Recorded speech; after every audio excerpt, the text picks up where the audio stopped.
Hi, everyone. Welcome to episode 14 of the Live Your Jam podcast. I'm your host, Ellen McGinnis, and I'm really excited about today's episode. As you all know, Live Your Jam is dedicated to helping people live from the inside out, where they listen to their inner wisdom and let their soul lead and their life follow. On this podcast, I share practical tools and resources to help you build a connection between your soul and your mind.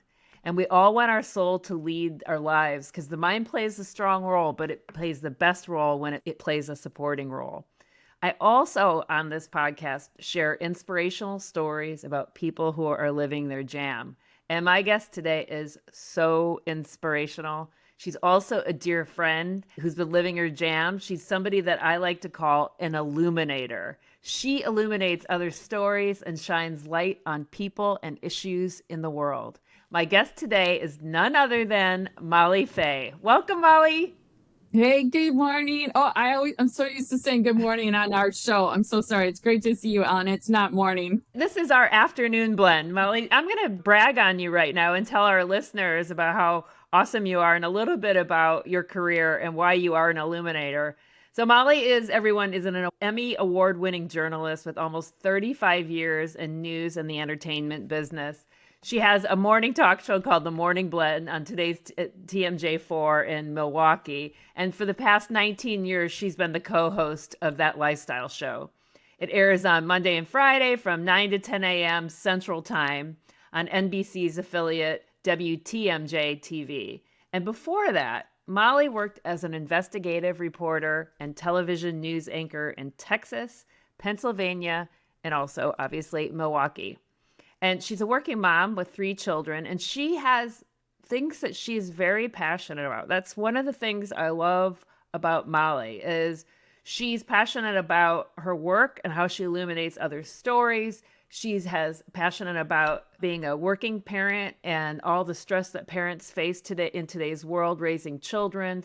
And she brings a personal and engaging approach in helping families navigate the milestones and challenges. Molly's a passionate advocate also for mental health awareness. As someone who has experienced a devastating loss to suicide, she believes resilience is a powerful tool for kids and adults and hopes to be a positive voice in reducing the stigma of mental illness and improving the lives of those who are affected. I'm so excited, Molly, to talk about you and share about all the good work that you're doing out in the world. So let's just start with your career in journalism. How did that begin and what first drew you to storytelling and the news? So when I was in high school, I just happened to get this radio gig where in the morning before school would start, I did it with another kid at school who I thought was really cute. And we would share what was coming up that weekend, whether it was a social, as we called them, which would be like a concert or a football game or different sports activities or theater or something like that. And we'd also sort of DJ, have music. And my mom was the one who said to me close to my senior year, have you ever thought about broadcast journalism? And I said, no, but maybe that's something I'd like to do. I said, how would I learn more about that? And she said, talk to your English teacher. And I was thinking, what's so funny now is at the time I was like, why would I talk to my English teacher? She was thinking about journalism. And so I did. And then that's where it all started, actually. And I really had the heart for shows like 60 Minutes, where they would expose people who would take advantage of other people. So that was really the seed that started it all. Oh, that's fascinating. I actually don't know that I have heard that about you. So, Molly, we should probably tell people how we met. I really loved hearing how your mom's recommending what you should look into for your career. And I've never heard that before, which is unusual because we've known each other for 30 years now. And It's we met. unbelievable. It is unbelievable. And our connection, it's an interesting. I have some questions on how you view our connection. So I want to save that for a little bit later because I do think it's an interesting kind of soul connection. So I want to talk about that. But we met in Milwaukee. I moved up there for work. We had a mutual friend in Chicago. You're from the Chicago area. I was in Chicago at the time, and you were up in Milwaukee. And our friend introduced us, Laura Jane Severi. She was like a connector, right? Yeah, she's a connector. She was my friend from high school. I knew her starting in middle school. We were cheerleaders together and we hung out a lot in high school. And it's fascinating to me because I think some people are just matchmakers like that. remember she was like, oh, you got to meet my friend Ellen. And so you and I went to lunch and you fell coming into the restaurant, right? So I remember I walked in because LJ's a great matchmaker, and she's like, you two will like each other. Ellen's moving to Milwaukee. I was moving up there with General Electric for work, and then you were already working as a reporter and an anchor, I think, on the news at that time. Yeah. And so I walked into the restaurant, and there was the precipice, the archway, and I tripped and kind of spilled into the room in a classic like physical comedy kind of thing. And I looked up at you exactly. And I was like, hi. And you're like, way to make an entrance. And I think that kind of bonded us forever because we both have this goofy side. You have the most amazing laugh ever. And then you're like, I don't know, like it just all pretenses fell away. Like I was like, LJ's lovely and she's kind of fancy. So I'm thinking I'm meeting LJ's fancy friend. And it was you, and we were both goofballs. And we were not fancy. And to be honest, after our first meeting, it was a little awkward because you fell coming in. And I think I remembered being in a rush that day or something. I remembered thinking, I don't know if this is a love connection. Speaking of the matchmaking thing. And then what's funny is, of course, we went out another time or two or whatever. And the more I got to know you, the more I kept looking back on the fact that she set us up. And I couldn't get over what a strong connection it was because we really connected mentally, our hearts touched, I feel like, and we really became friends who now, look, it's lasted decades. It's gone the distance. The thing I feel with you, Molly, is that you're always in the corner loving me and supporting me no matter where I am. And and I hope you feel the same way about me. I think I'm like one of your biggest fans. I celebrate you. So I thought that'd be fun for listeners to know that there times have gone in and out. You've done different things. I've done different things. There's been moving, all this kind of stuff, and life changes. And we've just stayed in touch, really cheering each other on. I appreciate that. But listen, so let's keep going here because there's more, because we have other connection points as it so goes in these 30 years. So you've been at TMJ for 24 years now. I just saw on social media as I was cheering you on, you had your anniversary last week. Major props, Yeah. Molly. Thank you. Major props. When you think about your career as a whole, what is the through line that you can see now that you couldn't see then? Wow, that's such a great question. To me, I think it's a true deep interest in people and a true caring for people, because that's something I don't think you can fake, and many people try. So we think of our show as a lifestyle talk show, and we also have sponsored segments on the show. But I think feeling that everybody has a story and that everybody is interesting in some way.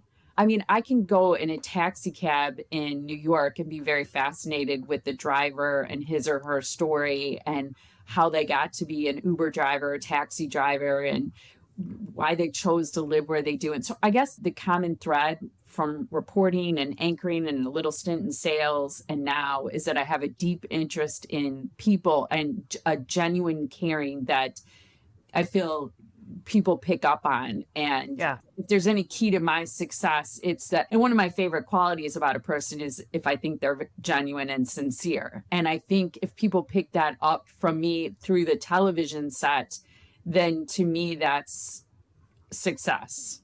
I think many things about you, but one of the things in our conversations, you'll say to me, somebody said to me the other day, or I heard this person say, and so you're always picking up when you're interviewing people, when you're talking to people, and you do have an unbelievable curiosity about people. And I think that's the investigative piece of you. You're like, tell me more. And then you integrate it and then share that with others. Cause you're like, somebody said this to me the other day. It's like you hold these perspectives that really shows you're listening. So I love that about you. And I think that's a great through line. Like you have an inherent curiosity and caring about people, and you're really real. I mean, I know you're real. So I appreciate that about you.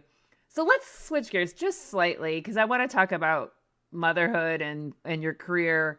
Because when I met you, you were this glamorous, but not fancy anchor and news reporter. So you were navigating that reality. You were married with a young baby and reality of raising your kid. I'll just tell our listeners one story. is that I remember coming over to visit you right after Callie was born, and you were doing the morning, think the morning show. Was it weekly News. or was it Yeah. weekends? Morning news, It was yes. daily, just like the show I do now. It was Monday through Friday. Right. And it was 3.5 hours of news. We'd start at 5:30 and go until 9.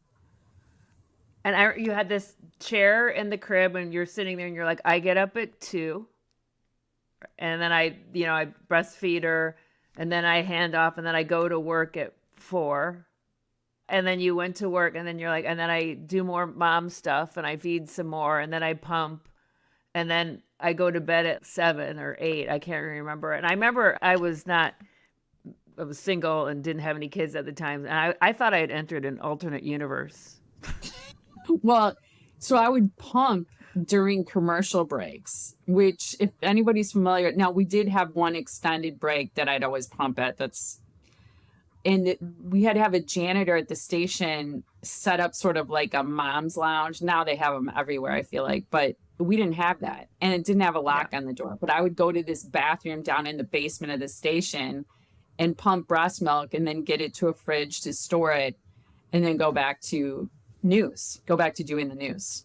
Let's talk about that a little bit more. Can you tell about that moment in your life and kind of what was going on for you and what was happening? And if there was a moment of reckoning, help us understand. For all my career, I'd been a reporter, general assignment. I'd done some investigative work, some consumer work. I'd moved from Madison to Missouri for school. Then I went to Beaumont, Texas, and then Pennsylvania, then to Milwaukee. And all that time I was a reporter and finally made it to anchoring the news, the morning news. And I'd only been doing it a short time before I got pregnant and eventually had Callie. And to describe that time as anything else would not be real. And that is, I was stressed, I was frazzled, I was tired. Some people describe doing morning news as sort of like living in a continual state of like you have the flu. And so while I love my job and I was excited about the promotion and where I was at, I was struggling as a young mom. And I had friends who had kids and they were older, but I didn't have anybody in my neighborhood or close friends here in Milwaukee who were going through the same stage in life. So it was also somewhat isolating.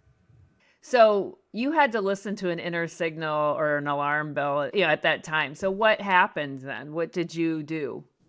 I mean, an alarm bell is an interesting expression for you to use because that's exactly what happened. You mentioned earlier that my brother died by suicide. That was in 1998. I had my first child in 1999, and that's when I was anchoring morning news. So between his death and her birth is when I started anchoring.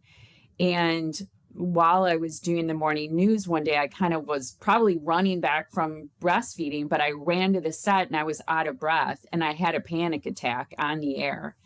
And it was very alarming to me and I didn't understand it. I knew it was a panic attack somehow. Maybe I'd heard the symptoms described before or something. I didn't think I was dying or that I was having a heart attack, as some people sometimes do, but I knew something wasn't right. And I told close friends, my mom, that kind of thing. But then I started to have them periodically sort of out of the blue.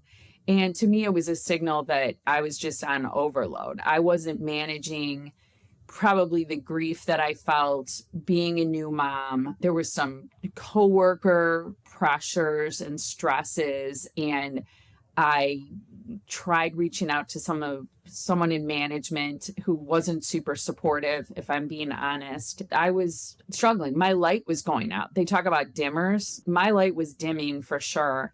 And I eventually took a leave of absence and never went back to morning news because I was having my panic attacks became more regular and became then true anxiety. And I went through a stage of talk therapy and medication, being heavily medicated, trying to still get back on the air, and it just didn't work. And I ended up having what I think is a nervous breakdown. I was supposed to do a race car simulation where I was going to drive a race car at State Fair or something over one weekend. And it was more than I could mentally handle. And I think that was the final straw for me. I remember having a couple of conversations with you at this time and being caring for you and worried about you. But I also remember you sharing honestly, exactly what was going on with you to the best of your ability. And me not wanting to pry, but I remember me thinking the courage of just saying, listen, there's some things going on right now that I'm trying to get a hold of, and I don't know that I can.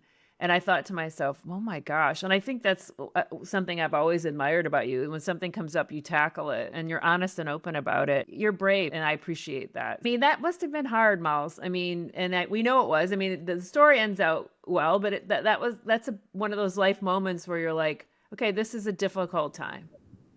It was an extremely difficult time. I needed help taking care of my oldest daughter at the time. I really felt incapable of, I got to the point where I was sort of agoraphobic, afraid to leave the house.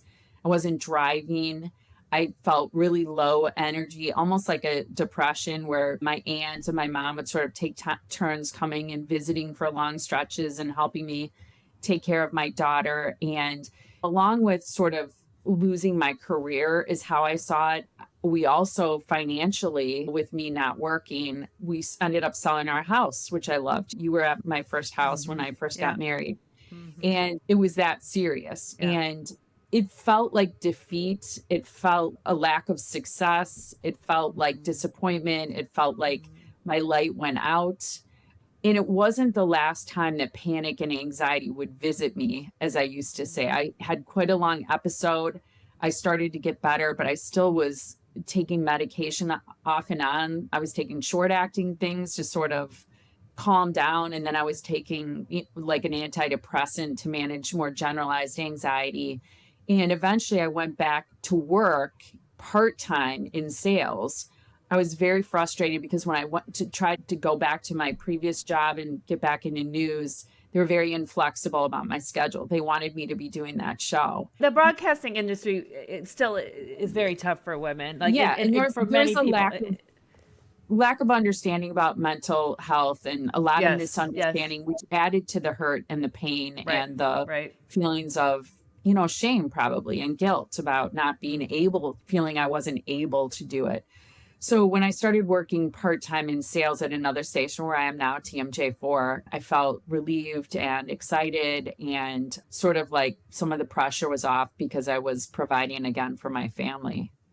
I remember when you made that pivot, and it took a while for you to stabilize again. And I want to just share with our listeners. I mean, your story. I don't want to minimize your story, but I have a sister-in-law who was an anchor in the Philadelphia market, or a reporter, and ultimately had to stop for very similar reasons. She was always out in the field seeing very harrowing things, murders, and she had young kids at home, and it became very anxious, provoking to her, and she decided to step away. And the contract negotiate, it's a very competitive, I mean, I know the field's different now, but this was around the same time. It's a tough business, as they say in show business and news. It is. And honestly, I'm relieved to not be doing it anymore. I don't long for those days, that job, that career anymore. It definitely served a purpose. I loved aspects of it while I was doing it. But honestly, the nature of news, and it's no one's fault. I mean, working in a newsroom is a grind. If anybody says differently, I'd be shocked.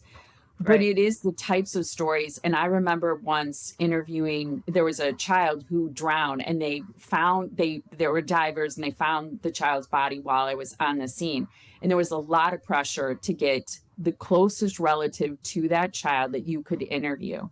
And I remember having, I don't know, an aunt or an uncle, and got in trouble the next day because I didn't have, one of the other stations had the mother or something like that.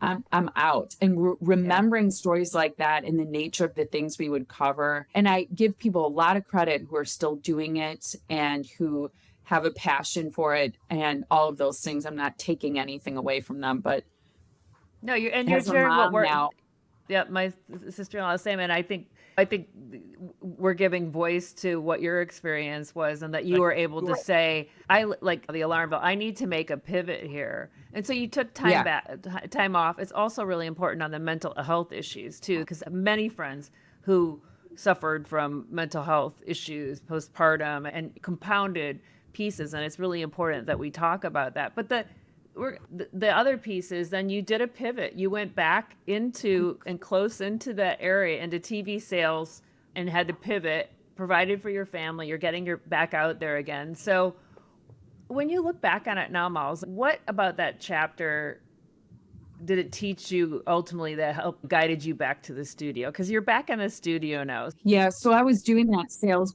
job for a couple of years. And then my boss came to me and said, "Hey, we want to do this morning show called The Morning Blend." And that's how that started. This is something that I remind my kids and close friends when they also go through tough times. Now, it might not be a mental health issue like anxiety or panic, but anything that sort of knocks you down a little bit, is that I truly believe that experience, and it wasn't the only time I would have an episode like that, taught me and is part of what makes me humble. It's part of what makes me self aware. It's part of what makes me grateful, because I ended up having cognitive behavioral therapy where I didn't need medication anymore. And it's not the answer for everybody, but it was for me. It was an answer, and it was a lot of work. And I was in counseling for a long time, pretty intensely during that time. And I think the thing that it taught me is that a lot of gratitude about being somewhere and getting here. And it was truly a journey, and appreciating that things don't change overnight. And you sometimes have to be part of the work. If you want to get better and get over something, you have to commit to it and be part of the solution. And so I think those are the things that it really taught me. And I think it's part of what makes me who I am today. And so it's hard for me to be not critical of that time, but to disregard it or think of it as not being essential or important to the person I've become and that I'm still becoming. Yeah, very wise words. I mean, I think I say the same thing, live your jam as an approach.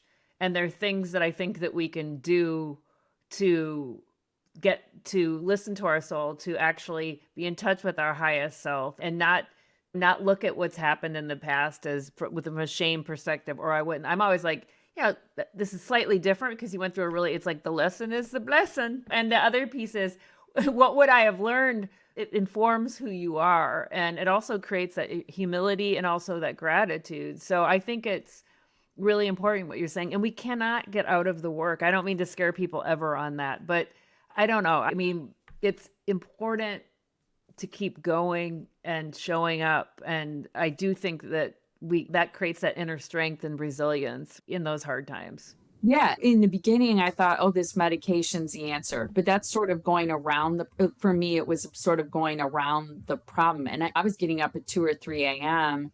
and taking sedatives, getting in the shower, and then taking more of them to get through the day. I mean, it's no wonder I felt so tired. Your light was dimmed. Yeah. And my light was dimmed. And I eventually had to go through it and not try to work around it. Yeah. Jung says there's no way out but through.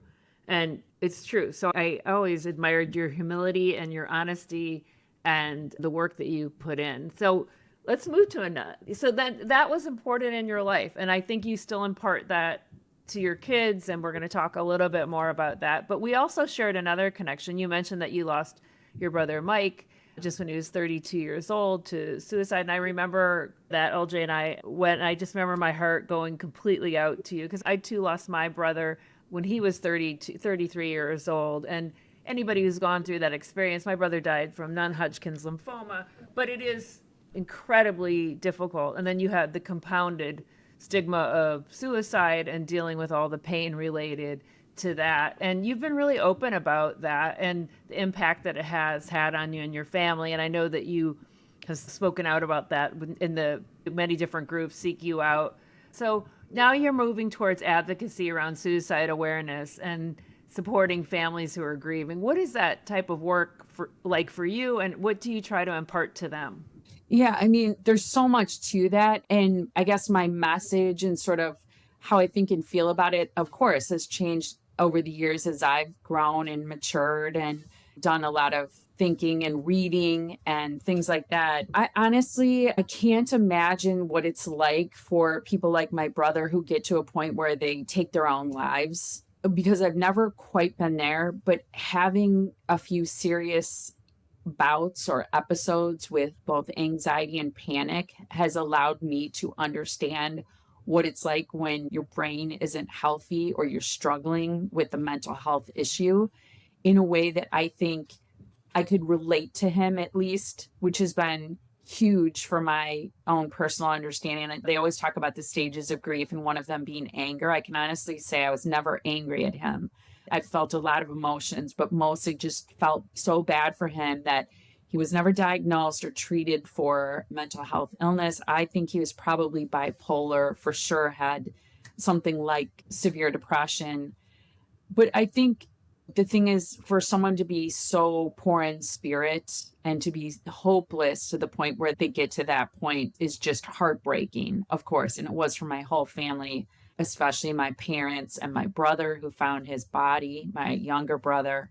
But I think that's the reason I talk about my own experience, because I would like not, to be honest, because I'm on TV and because I already feel like a part of my life is public. But I think, how do you really help people if you don't talk about things like that? Because that's where the stigma is. The only way to change a stigma is if people talk about it. And I think things are so much better than they were in 1998 when my brother passed away. There's still such a long way to go. That's why I talk about it, because you have to talk about it to break down those barriers. Yeah. No, and you were ahead of your time there. And that was another thing that you just, in your own grief and in your own time. And I know you probably had to work through a lot of that with the combination of being the anchor. And like you said, it was that kind of storm where you loss of your brother, grieving that, the job of all jobs, the morning news anchor, motherhood. I mean, you moved during that time. I mean, you're hitting like all of these major transitions in life, and you had to work through all of that. And I admire the work that you do around mental health awareness. And it's part of who you are. Like, you are an illuminator. Molly, you illuminate the hard stuff, and then you also illuminate the fun stuff. Because the Morning Blend is also like a lot of fun too. That show and the stories that you're illuminating, who you're bringing on, and what you and Tiff are doing there. So just talk to me a little bit about what kind of stories really light you up. I know I've been on the show, so I think Molly might, myself aside, what are the ones you get a kick out of? I have loved having you on the show. I mean, it was part of us reconnecting, and I found out about Live Your Jam. And then I was like, hey, you got to come and be on the Morning Blend. And it was just so awesome that you were willing to travel to see friends here, because you have friends here in Wisconsin and the Illinois area. And it's just perfect because I benefit from that, both personally. You've stayed at my house and because you've been on the show. But some of the stories and the people that just crack me up, I mean, there have been so many, Ellen, over the years. So, I mean, we've had like crazy things like acrobats who stand on, pails piled high and they balance stuff and then flip swords in the air. And there are also celebrities. In fact, just a couple of weeks ago, we were talking about Song Sung Blue, the new movie with Hugh Jackman and Kate Hudson. And our movie reviewer was in studio because the movie was the true story of Thunder and Lightning, is from Milwaukee. And so Hugh Jackman was in town promoting the movie and serving custard at a famous place around here and going to schools and visiting with kids and things like that. He made a surprise visit to our studio. So I met him and I didn't know he was going to be there. He just walked on set. Oh my gosh. Crazy. I can't imagine being surprised by Hugh Jackman. I feel like it was the worst interview I've ever done because it was so shocking that he was there. And it's funny because I was telling friends, it's the only time I think I've ever done anything on the show where I heard from all three of my kids independently. Callie's in New York. That's the jackpot. Like, Mom, are you having Hugh Jackman on your show right now? She heard it from a friend here in Milwaukee. My youngest daughter was in Iowa, and you need to send me pictures because I need to confirm that this is legit. She saw it on social media. And then my son was like, wait, was the Wolverine on your show? And I was like, yes, he was. That is so, I was thrilled. And I did watch the interview. I thought you did an excellent job. And just to make it about me one more time, my claim to fame was I took a screenshot of you and Hugh and all those people on the couch, and then me and you on the couch. And then I just circled my butt and Hugh's butt. And I'm like, my butt is sat in the same spot as Hugh Jackman's butt. I mean, so lowest common denominator and way to keep it classy. But no, I was so proud of you. And I love like the segments that you guys do when you get other people on and you're doing quizzes and things like that too. Those are fun. Yes, that's super fun. I mean, we've had people demonstrate different things. We've Yeah. had famous chefs on the show doing cooking demonstrations. Yeah. My least favorite interview is comedians because I feel like they can always spot me. And I'm like the straight man. They just know because Tiff has a comedy improv background, my co host. Okay. And I Okay. always felt like they just see right away that I'm the one that's, either that I'm going to laugh hysterically, obnoxiously, or I'm the straight man kind of thing. But we have such a wide range. Authors are some of the most Yes. Yeah. fabulous people that we've ever had on the show. Yeah, it's a top-notch program, and I enjoy watching it from afar, and just the Thank variety you. that's on there. And you and Tiff are just real professionals. The first interview I did, everybody's like, "You did a great job." I'm like, "I did nothing." Like you literally, and then when I got into the green room, people were like, "You don't have to worry. Tiff and Molly are going to handle everything," and you actually do. You make it such a layup. So I mean, true professionals there. I don't know how you Yeah. work in there. It's quite cold, so that would not work for me. But Well, our studio is in the freezing. studio, it's Like, freezing. I know No, it's bone it's good chilling, because but you would pit out. You would pit out though otherwise. totally, totally would. The first day our air conditioning went out because we started in September and it was a very hot September day and our air conditioning died. And I was wearing this wool suit from a guest of the show for the first day. It was terrible. But one of the biggest compliments that someone can give us, truly, Ellen, is for someone to be nervous and to say that we made them feel relaxed and comfortable is one of the greatest things we ever hear. Yeah, I was nervous, and I was like, "Why did I waste that nervous energy?" Because Molly and Tiff did everything, and so the next time I showed up, I did nothing. No, but you guys do make it very easy. You're excellent. You're unbelievable professionals, and I love the topics are really kind of helping people illuminate stories, also very relatable in terms of things that are going on with people's lives. So I really appreciate that. And then the celebrity pieces that are always fun. So let's move on. We have some life experience under our belt now, and you have influence and can illuminate people's stories. So at this stage of life, what causes or conversations feel most alive and important to you? How are you expressing yourself at this stage? I love that question. I actually made a few notes because I had a feeling you were going to ask me to sort of like sum up my whole career and what's important to me. But in terms of conversations and that kind of thing, there are a couple things as a mom and then a couple things as a professional that have become more and more important to me.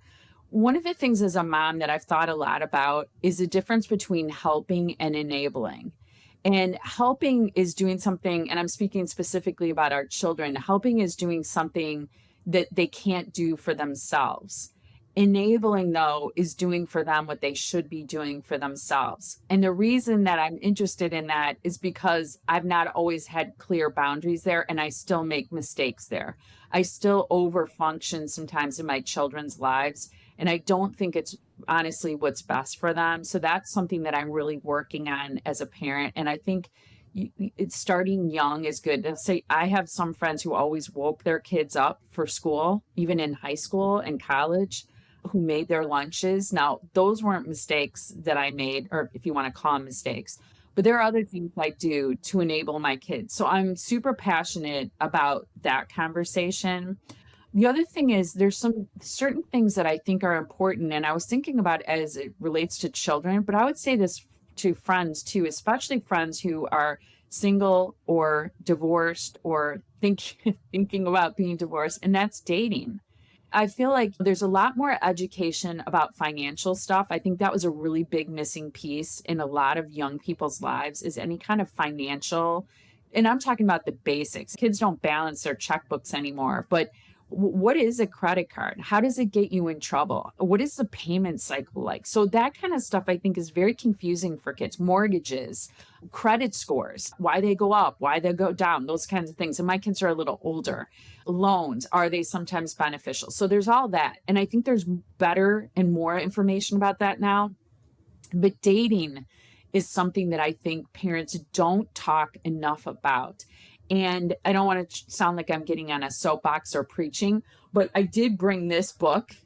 I love it. Most guys are losers and how to find a winner. Who's the I know. author? The guy is Mark Berzins. He was first on our show a long time ago. He's written an Oh, how updated cool. edition to this. Okay. And he actually created a movie. But this book, it got me interested many years ago in the topic of dating. He's now a bar owner in the Denver area and owns lots of bars. He's a very successful business owner. But he started out as a bartender. He's got 4 children, 3 daughters, and 1 son. He listened to so many women's stories. And he said, most guys are losers. And here's how you find a winner. And we're not talking losers as in they don't have a quarter in their pocket. We're talking about guys who check out emotionally. There are a lot of things that make a guy, I'm picking on guys, a loser. And it was the first time I really started thinking about the importance of talking about dating with my kids. And I'll tell you, they don't love it, but it is the single one of, I think, the biggest decisions that you make in your life. A lot of things you don't choose. You don't choose who your parents are. You don't often you don't choose where you grow up. Things like that. You choose where you go to college, and parents are all about that. And there's tons of information and all of Yeah, that. yeah, true. You choose a job, which is important. People change jobs a lot, though. What's the one choice we're supposed to make in life that's not going to change? That's your significant other, your partner, somebody that you're going to potentially marry and have children with. And so I think kids should be a lot more serious about the whole thing than they realize. And I say this also as someone who is divorced, was divorced, dated for a long stretch in the middle, and is now remarried. It's a really important process and it's an important decision because, especially if you do it for a second time, it's deciding who you want to spend the rest of your life with and who do you want to spend your time with. I agree with you. I hadn't really thought about it, but it is something we don't talk to our kids a lot about. We kind of go, oh, they're in love or they have a boyfriend or a girlfriend. And then we're excited about that. And then the next step is, do we like the boyfriend or girlfriend? And then we leave it all up to chance. And so it's something, there's this line around, I don't want to impose on the relationship. And I don't hear you saying that. I think you're saying, like, what are the things that you're looking for and how do you make that choice? And that requires self-awareness for your kids too. And those are the conversations that we need to be happening because whatever's going on within us, the relationship will be a mirror. I think both of us as divorced people, and being remarried to Ross, who's awesome, by the way, the things that you looked for in the beginning aren't the things that you look for later on in life. And it's because of those lessons learned. But I do think that some of them, even the financial piece too, which is a major challenge for a lot of young couples, and I can hear that piece in there too. But I think you're absolutely right in terms of helping people talk about what they're really looking for, because that starts the conversation with ourselves. Absolutely. And I remember when I was divorced and I felt like I was kissing a lot of frogs, the guy that had seen for anxiety counseling, as well as the pastor at my church, both of them said independently, make a list of what you want. I'm like, I don't need to do that. I know what I'm looking for. But it wasn't until I made the list that I found Ross. And I'm not saying the list led to him or that he's perfect, but he was almost everything on my list and a few bonus things. The list requires reflection. It's that act of what am I really looking for? And that reflection is going to, part of that is going to be the past lessons that you've learned. So I imagine the list that you wrote for Ross is very different from the one, when we were younger and nobody talked to us about dating ever, and what it was like to be married and what it might be like when we have kids. And anyway, we've gone through those lessons and some of them are hard won.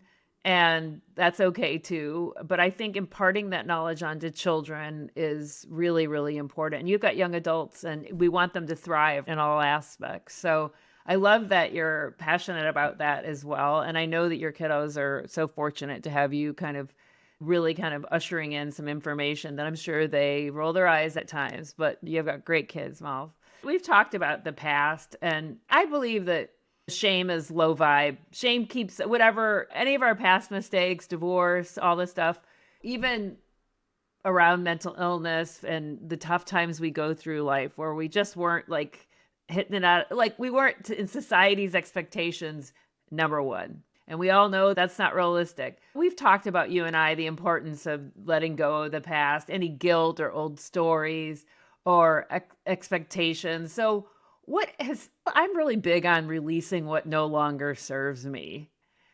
So how do you feel about that? I'm so glad you brought this up because This is the one thing that I haven't talked about on this show, and it's one thing that I'm thinking a lot about lately. It's where I'm at in life. And it started with I brought my church bulletin because it was something our Amazing. pastor brought up in church as part of his message. And it was about we live our lives so often looking back and we replay old failures and old mistakes, and we've carried wounds longer than we're supposed to or than anyone has asked us to. And so it's almost like we need to confess that we've held on to the past, but what we need to do is move forward. And it's like moving forward is where, because nursing resentments and adding to things, trying to relitigate the past, which you and I, you've Yes, helped yes. me with this. We've let pain sort of become an excuse for living in something that truly holds us back from becoming, in this case, who God means for us to be, or you can say the Exactly. universe, or who No, we're supposed exactly. to be. Yep. We numb something that should be healed, or we keep remembering something that should be let go when we're truly meant to just take that next step forward. And at that time that I had anxiety or panic, or my brother died, or other challenges I've faced in my life, which you're aware of, it's like sea glass where, the water and the sand, it all beats against us. And like what ends up happening, especially if we're aware and we're humble and we're grateful and we're open to what we're supposed to receive, we become that beautiful piece of sea glass that has Yeah. been Mhm. perfectly formed by the challenges and the Mhm. mistakes and the Yeah. regrets and the shame and guilt and all that stuff. Let it go. And I say this from a very honest place. And this is what right now in my life I'm thinking a lot about. And so the fact that you transitioned into that, I'm just so excited to say it out loud and to embrace it.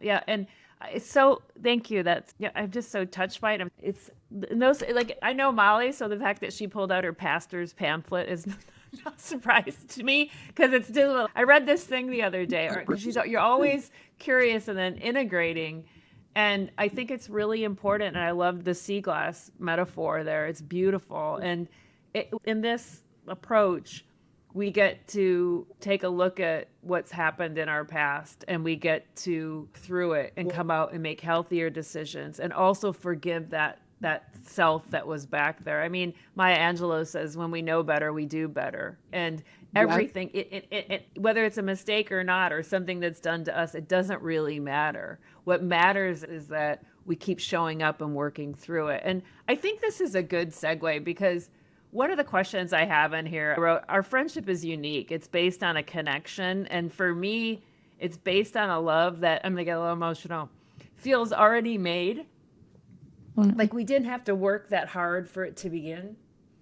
And I think this conversation, like just in your answer, is why I love you so much because you say shit like this. This is why I've always stayed in touch with you. And I feel so blessed. I've moved so many, Lord knows how many times I moved. And you're like, I just get it like an email. Is this the right email? Is this the right phone number? But Yeah. where are you, Ellie? And I'm like, but yet you're somebody I cherish. And my theory is that our souls connect. Like it's this resonance of whatever is going on with you at the time or going on with me. There's some way that it's just always reinforcing who we are to one another and what we're going through. In some ways, it explains why some relationships are seasonal and others go the distance. And it's just with you, Miles, like I've hitched my wagon to your heart, you know? There was something that you just said that made me think about everything we've talked about. And I thought about how my brother's death also made me more discerning, whether it's friendships or relationships. When I was thinking through getting divorced and all those things, I remembered thinking, what would my brother say? And I wasn't really sure, but I thought he'd probably say you only live once and that life is short, because his life, what he cut short. And it's in being discerning about friends. Some friends are, they talk about proximity and interest being one of the main foundations of friends. But what is the difference between a relationship, a significant other that's supposed to last a lifetime, or a friendship that's not seasonal, but it's meant to last a lifetime? and being discerning about that. I always used to joke I'm downsizing on friends because friends need and deserve attention. So Yeah. give friends attention and lean on them, the ones who really you connect with, like I do with you. I put energy into my friendship with you because Yeah. it means so much to me. And then there are 10 other friendships where I've kind of let it go by the wayside or don't give it much, not that I've cut it off, but don't give Right. attention to. And that's a beautiful thing to be Yeah. discerning about that, because then the people I'm spending time with truly feed my soul like you have. Yeah. And the reason I love you so much is because you've challenged me in life. You've supported me when I didn't know why anyone would. You help me be more self-aware and to reflect and all the things that I'm about. It's about meaning, but it's also about fun. Let's Yeah. not forget that too. We've had a Totally. blast. I So mean, yeah, I mean, there's a difference between things for a season and a lifetime. And hopefully we get better at knowing the difference. yeah, that's beautifully said. I hope we do, hopefully we do get better at knowing the difference, because as women, we're taught to always be kind and to never hurt anybody's feelings. And I've had to learn, people ask me to do things and I'm like, oh, I don't want to hurt her feelings, or I don't want to hurt their feelings. And I just had a friend tell me the other day she doesn't do anything unless it's a full body yes. And we've had this conversation. It's part of the nice thing about maturing.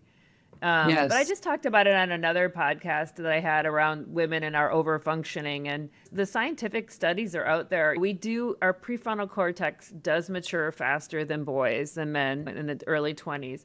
And there are some hormonal pieces, but the number one reason is that we are so relational and so pleasing to others is societal conditioning. It hands down trumps everything. So we have been taught to say yes to people and not to hurt their feelings.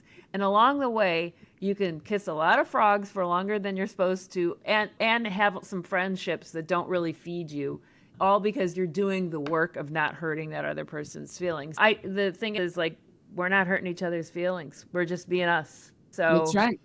I so appreciate you. So I want to switch gears. Thank you for that, and to all our listeners, my listeners, for the Live Your Jam listeners, for that love fest between Molly and I. But it's fun to celebrate a friendship, and I appreciate you, Molly, and I know you do appreciate our friendship as well. So let's move into a little bit of joy, because you have a great sense of humor and a riot. So what's bringing you joy right now? The simple, everyday kind. I mean, you can talk about bunnies here if you want, but what's Love really rabbits. kind of, Well, I should pull something off my shelf. I don't have one close, but I used to have rabbits everywhere around my house. And of course, every holiday or birthday, that's what I get, is something with rabbits on it. But the things that truly bring me joy is, and I know we've talked about it, is spending time with friends who fill me up. And the difference between a friend who doesn't, because when you leave them, do you feel energized or do you feel drained? I'm sure you've talked about this a million yep. times, but if you Mhm. just check your gut on that, you will know the answer. And if it's somebody who drains you, especially if it continues or it's more than once or it seems chronic, stop. So spending time with friends that really fill me up. Honestly, taking a bath. I have the best bath bombs that I use with this new bath soap. So that gives me joy. And especially if I work out, because I'm trying to work in strength training. I know with my age, I'm supposed to do Yep. that. So I treat myself with the bath. And then one of the other main things is spending time with my adult kids. I love it. Visiting my oldest daughter in New York. My youngest daughter is going to be home for the summer before she takes a job out of state. And then my son is living at home for a little bit. He just got his first job and graduated from college. So spending time with Yeah, my he's kids. commuting to downtown Milwaukee, JoJo's. He's like Mr. Career Man. And all your kids are great, but yeah, Thank no, you. so that's cool. Yeah. Congratulations on all of them. Walking my dog and spending time with my husband. Love going to coffee with him, the simple things, sitting outside somewhere at a park or a beer garden when it's nice, or going to a farmer's market. Those are the things that truly bring me joy.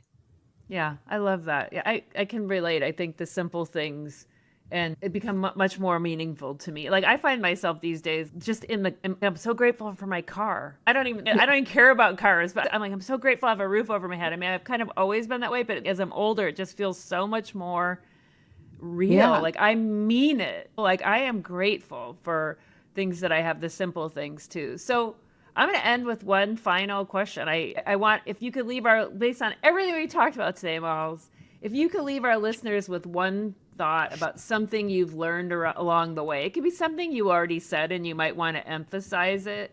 But what's one, you're an illuminator. So what's something that you would like to illuminate as to people right now? I get to ask, illuminate something for you. I know. Okay, so I'm going to say two things. I was just looking for anything that, so letting go of the past, being discerning about who you spend your time with, because where you put your energy is how you live your life, and allowing mistakes and like letting go of the past, but also with kids, the enabling, helping thing. But the other thing I want to say, and I know everybody's totally into Mel Robbins now, and she has the book, The Let Them Theory. But I listened to that on Audible and then went back to certain chapters. And I do think there's so much value in, you can't change how other people think, feel, behave.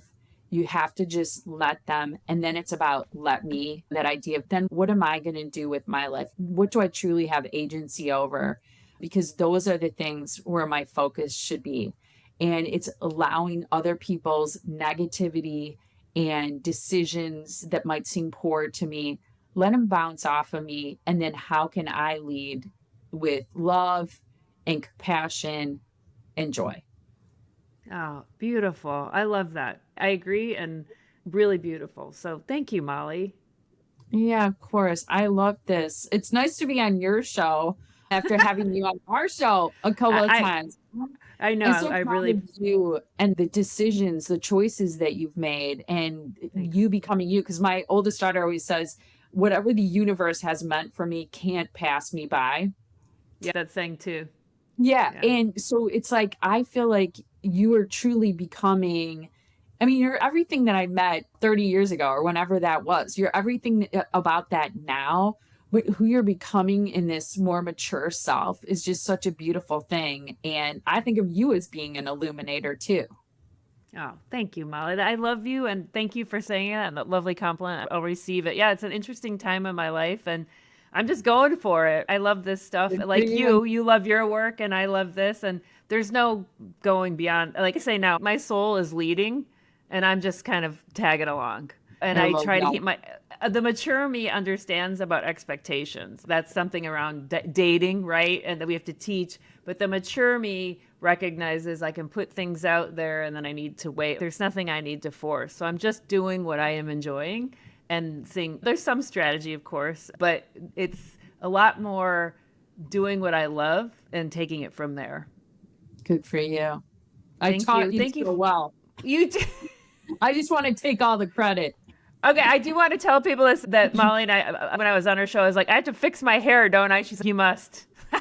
Because you always look so beautiful on there, you and Tiff and all this sort of stuff. And I did get my hair done for it. You did. And that's the least of my least favorite thing about my job is doing my hair, doing my makeup, trying to find a cute outfit every day that's somewhat flattering. We're going to end on this. We're not fancy. That's right. We are not fancy. No. All right, everybody. Signing off here. It's Ellen and Molly. I was delighted to have Molly on my show. Thank you, Malls.